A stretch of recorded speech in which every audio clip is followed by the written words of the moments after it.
दिल्ली चुनाव, आपका चौका, भाजपा का मौका या कांग्रेस की वापसी? अब जनता देगी जवाब। नमस्कार, मैं हूं रचना सिमवाल। दिल्ली में इस बार का विधानसभा चुनाव बहुत ही दिलचस्प होने जा रहा है। अब जनता जवाब देगी कि आम आदमी पार्टी जीत का चौका लगाएगी या फिर 32 साल बाद भाजपा दिल्ली की गद्दी पर वापसी करेगी। इस बीच कांग्रेस भी 12 साल बाद मजबूती से चुनाव लड़ते हुए पैर जमाने की कोशिश कर रही है। बता दें, प्रधानमंत्री नरेंद्र मोदी का तीसरा कार्यकाल चल रहा है। दिल्ली की 7 लोकसभा सीटों पर भाजपा ने जीत की हैट्रिक बनाई थी। इसके बावजूद दिल्ली विधानसभा चुनाव में भाजपा डबल इंजन की सरकार नहीं बना सकी। यहां आम आदमी पार्टी और अरविंद केजरीवाल का जलवा 3 चुनावों में बरकरार रहा है। दिल्ली विधानसभा चुनाव में सभी 70 सीटों पर 5 फरवरी को वोट डाले जाएंगे। नतीजे 8 फरवरी को घोषित होंगे। ऐसे में आइए आपको बताते हैं कि दिल्ली की जनता आखिर किन फैक्टर्स पर वोट देने वाली है। आम आदमी पार्टी ने दिल्ली की राजनीति को पूरी तरह से बदल रखा है। इसने 2015 में वोटरों का ध्यान अपने वादों से खींचा था।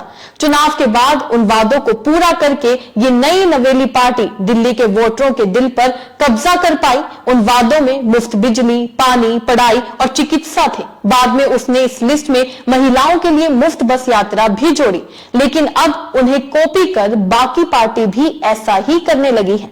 अब 2025 का विधानसभा चुनाव मुफ्त की रेवड़ियों वाली जंग में तब्दील हो गया है। प्रधानमंत्री नरेंद्र मोदी ने आम आदमी पार्टी की फ्रीबीज को रेवड़ी बताकर उसकी आलोचना की थी, लेकिन वक्त का तकाजा देखिए, अब बीजेपी को भी एक से बढ़कर एक ऐसे वादों के लिए मजबूर होना पड़ा जिसे पीएम मोदी रेवड़ी बताया करते थे।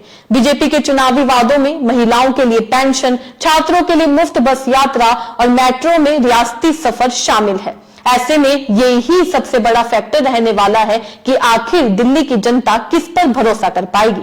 वहीं दूसरा फैक्टर महिलाओं का है। महिलाएं दिल्ली में चुनाव प्रचार के केंद्र में हैं। ये एक ऐसा वोट बैंक है जिसे केजरीवाल ने कांग्रेस से सफलतापूर्वक अलग किया है और निर्णायक रूप से जीता है। यदि 2020 का विधानसभा चुनाव मुफ्त बस यात्रा के वादे के साथ जीता गया था, तो 2025 का चुनाव पेंशन के बारे में है। महिला मतदाता के पास बहुत सारे ऑप्शंस हैं। आम आदमी पार्टी उनके लिए 2100 रुपए, बीजेपी और कांग्रेस 2500 रुपए प्रति माह की पेशकश कर रही है। बीजेपी ने तो यह भी वादा किया है कि वह आम आदमी पार्टी सरकार द्वारा चलाई जा रही किसी भी योजना को बंद नहीं करेगी।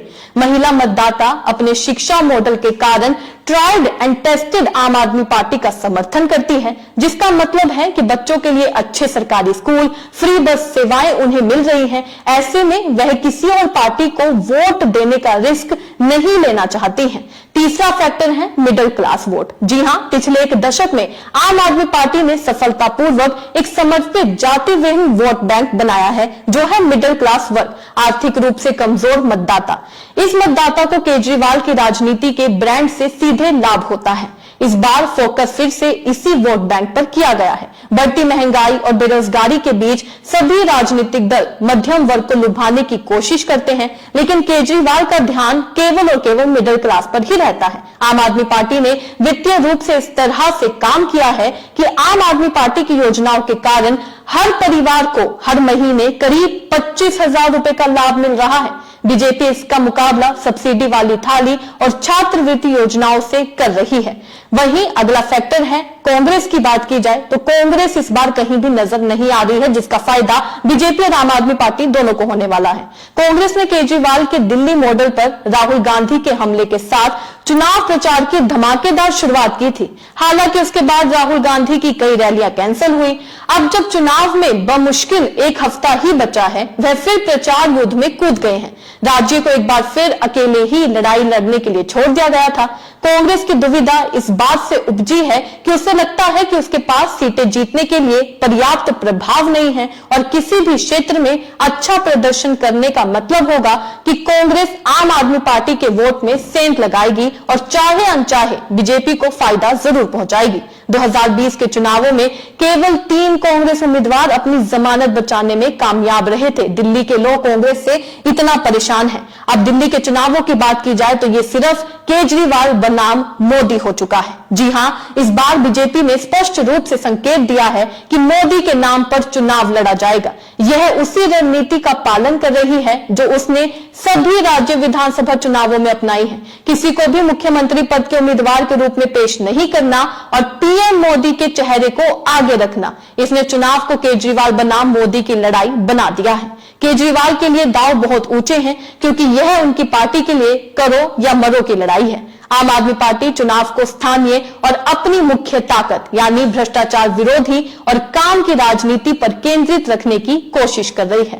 खैर, वोटर टर्नआउट बहुत महत्वपूर्ण होगा। आखिर में कौन जीतेगा यह इस बात से तय होगा कि कौन वोट देने के लिए बाहर आता है। लेकिन दिल्ली की जनता किसे दिल्ली पर राज करने देगी ये तो वक्त ही बताएगा। आपको क्या लगता है? अपने राय कमेंट में लिखकर जरूर बताइएगा। इसी तरीके से देश और दुनिया से जुड़ी हर छोटी सी बड़ी अपडेट के लिए FBN यानी फ्रंटलाइन ब्रेकिंग न्यूज के साथ बने रहिएगा। धन्यवाद।